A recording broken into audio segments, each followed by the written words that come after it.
Your move, your move.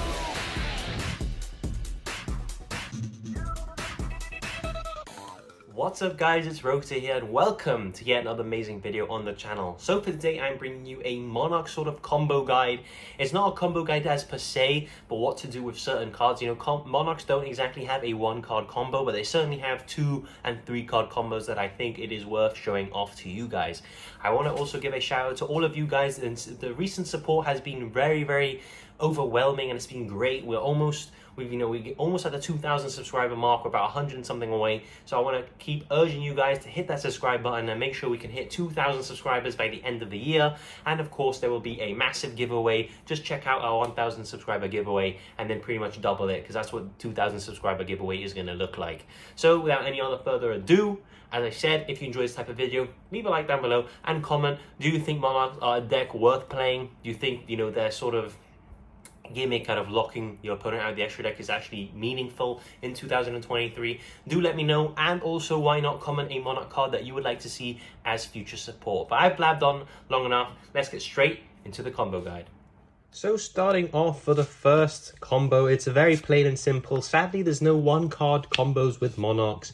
You always need to be able to pair it up with a second card, but this is basically as basic as it can get, guys. This is the bread and butter combo, and it is susceptible to a lot of hand traps like Effect Veiler, Imperm, and Ash. But if you have no other choice, this is how it goes. So we're going to normal summon Edea, the Heavenly Squire. We're going to use its effect. It is going to special summon a Eidos straight out of the deck. I'm going to put it here for the glare, guys. Now, Eidos effect is going to give us a additional normal summon, and then we're going to immediately use that for our Erebus. We're going to tribute both, and we are going to tribute summon for our Erebus. If we had any banished spells, this is where we can do the Edea chain block. So it'll be Chainlink 1 Erebus, Chainlink 2 Edea. Sadly, we don't have anything because it's just these 2 cards, so it would just be Chainlink 1 Erebus. Erebus effect is going to Foolish Burial 2 Monarch spells or traps from your deck to the graveyard, and is going to shuffle a card from the field, graveyard, or your opponent's hand, which if you're going first is usually the case, into the deck, which is fantastic. Now, we're going to banish our Pantheism of the Monarchs, we're going to reveal triple Domain of the True Monarchs, and we're going to activate it. This is the standard 2-card combo and leaves you with a extra deck lock and an Erebus on the field. As long as you have Erebus, they can't use the extra deck since you don't have anything. Let's get on to combo number 2. So for combo number 2, I'm going to be showing you a very similar line, basically the same line, but involving a different card. This is your Kashtira Fenrir line. And the Kashtira Fenrir line is better because it does not use your normal summon, only for your tribute. So if they hand trap the Fenrir, it's still fine because you still have any interruption that way. And if you have other extenders, you can still get that tribute summon off. Unlike if they stop your Edea, you've wasted your normal summon and you cannot commit to the tribute. So it's very simple. We're going to special summon a Kashtira Fenrir. We're going to use its effect. We're going to search our Kashtira Rise Heart. I'm going to have to believe this is it because right now I can't find my copy, so this is the proxy. We're going to special summon our Kashtira Rise Heart. It is going to extra deck lock us into only Xyz. Oh no, anyways, we don't have any extra deck, so it's fine. This is 2 bodies on the board. We're then going to tribute both. Tribute summon our Erebus, or whatever tribute summon, it could be Ether as well. Use Erebus effect. We're going to send to the grave a Prime Monarch and a Pantheism of the Monarchs. We're going to banish Pantheism, and we're going to search our domain. Activate domain, and again we have established the extra deck lock with a tribute summoned monster. And a lot of decks can't out this. You'd be surprised how many decks aren't playing spell and trap removal and sort of lose to this. So very cool combo that I've shown you with the Squires and with Fenrir. So for this sort of combo, I'm going to be showing you why Book of Moon is extremely versatile in this deck and why it's essentially a called by the grave. I think Book of Moon is essentially a better call by the grave because you can use it very offensively as well, or defensively.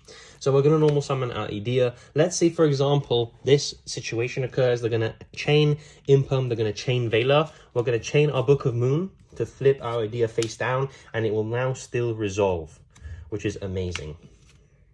That goes to the grave. Let's say they didn't do that and it successfully resolves. We're going to gain the extra normal. We're going to tribute summon. And now they're going to activate the Erebus effect. Let's say that again, they Imperm or Veiler this. We're going to chain the Book of Moon and we're going to flip him face down. It's still going to resolve, sending to the graveyard our Prime Monarchs and our Pantheism of the Monarchs to the graveyard.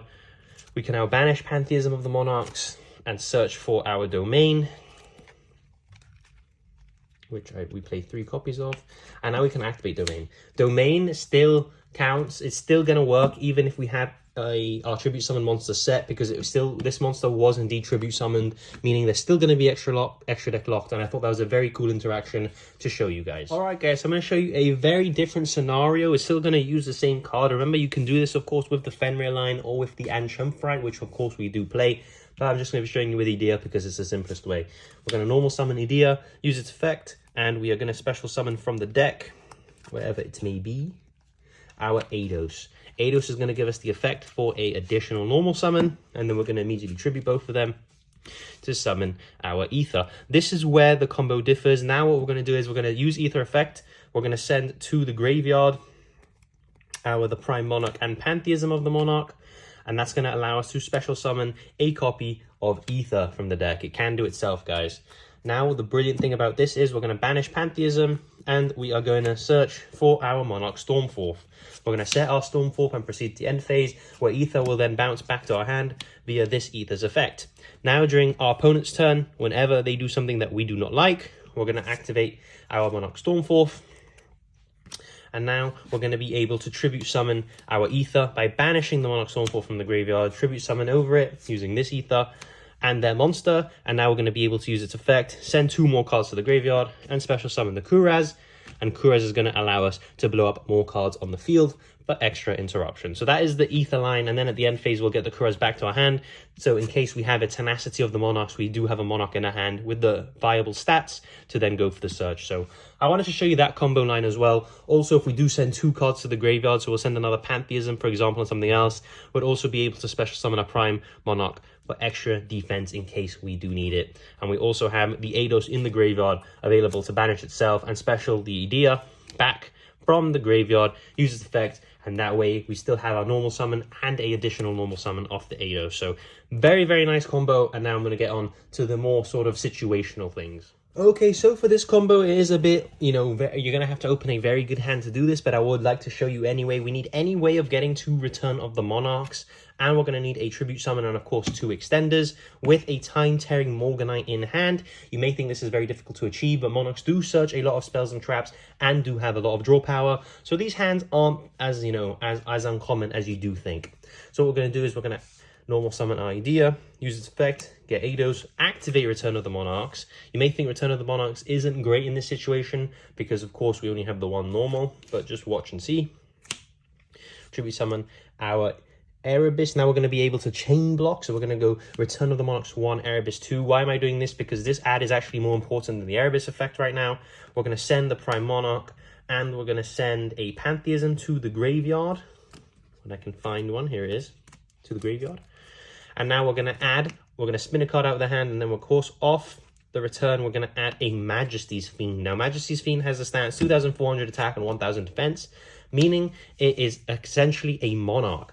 Now, what we're going to do is we're going to fire off the Time-Tearing Morganite, which gives us another normal summon, and it doesn't conflict, guys, because Time-Tearing Morganite affects the player, and it means that it's going to give us 2 normal summons every turn, whereas Eidos basically grants you an extra tribute summon in addition to your normal summon and set. So very different things, and they are able to be stacked that way. And now what we're going to do is we are going to have to banish our Prime Monarch. No, a card for our Prime Monarch, so I guess a Pantheism in this case.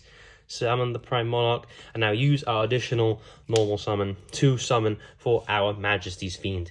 Now this hand is insanely good because we've essentially just skill drained our opponent, and of course if we already had more Monarch spells or traps in the graveyard, we wouldn't banish Pantheism, and now we'd be able to Pantheism, grab Domain, and place it into the field zone, meaning that they are extra deck locked and they cannot use monsters effects on the field. So I think that is a sane combo, and it's not as uncommon as you think, therefore it is worth showing. So this combo is more post-siding and how we are going to sort of punish back row decks. It involves Grand Murg, the Mega Monarch, which we keep in the side, and is searchable, of course, via the deck. What's going to happen is we are going to special summon our Fenrir, use Fenrir effect, add Kashtira Riseheart, special summon Kashtira Riseheart, and now we're going to tribute summon both for our Grand Murg, the Mega Monarch. And now our Grand Murg Mega Monarch is going to have quite a few effects since we tributed a Earth monster in Kashtira Fenrir. It's going to gain its bonus effect. We're going to target 2 set cards on the field, and we are going to destroy those targets, and also it's going to allow us to draw 1 card.